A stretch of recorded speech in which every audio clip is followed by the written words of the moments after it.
اقبال احمد نے فرمایا ہو اگر خود نگرو خود گرو خودگیر خودی، ہو اگر خود نگرو خود گرو خودگیر خودی، پھر یہ بھی ممکن ہے کہ تم موت سے بھی مر نہ سکے۔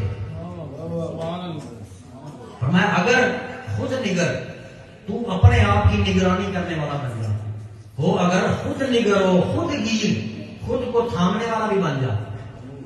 اب کیا ہوتا ہے، کیسے تھامے؟ آپ دیکھیں یہاں بلاک رکھے جا رہے ہیں نا، گٹر لائن پڑ رہی ہے یہاں پہ، تو اب یہاں سے جائیں گے آپ، کوئی بھی آپ کے ساتھ نہ ہو، تو آپ اپنے آپ کو خود سنبھالیں گے کہ کہیں میں گر نہ جاؤں، گڑھا ہے گر نہ جاؤں۔ آپ کی آنکھیں آپ کو بتائیں گی کہ یہاں گڑھا ہے، یہاں جمپ ہے، یہاں کوئی کیچڑ ہے، یہاں سے بچنا ہے۔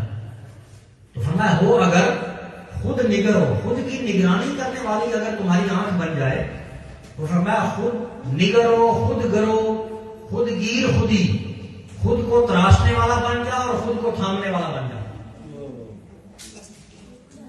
ہو اگر خود نگر ہو خود گرو خود گیر خودی، یہ بھی ممکن ہے کہ تم موت سے مر نہ سکے۔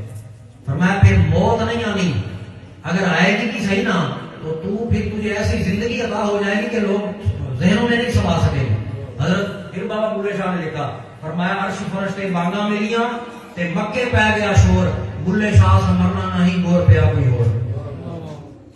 یعنی علم جو ہے نا، وہ جسٹ یہ نہیں ہے کہ آپ اس لیے پڑھیں کہ ہمیں کوئی جاب مل جائے یا کوئی ایسا معاملہ ہو جائے۔ جیسے حضرت عمر فاروق رضی اللہ عنہ، آپ نے روشن دان رکھا اپنے گھر میں، کہیں آقا علیہ السلام تشریف لائے، فرمایا اگر کسی لیے رکھا ہے یا رسول اللہ اس لیے رکھا ہے کہ تازہ ہوا آئے۔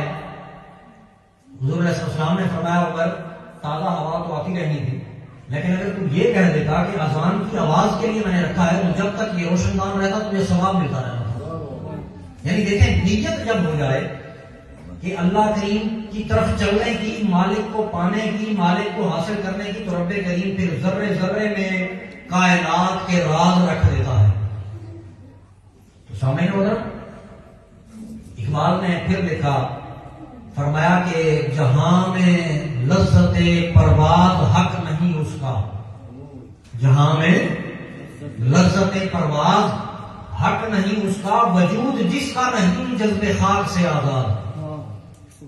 فرمایا اگر تم یہ خاک کے پتلوں سے بڑھ کر اگر آگے نہیں نکلتے نا، تو تمہیں پرواز حاصل ہی کبھی نہیں ہونے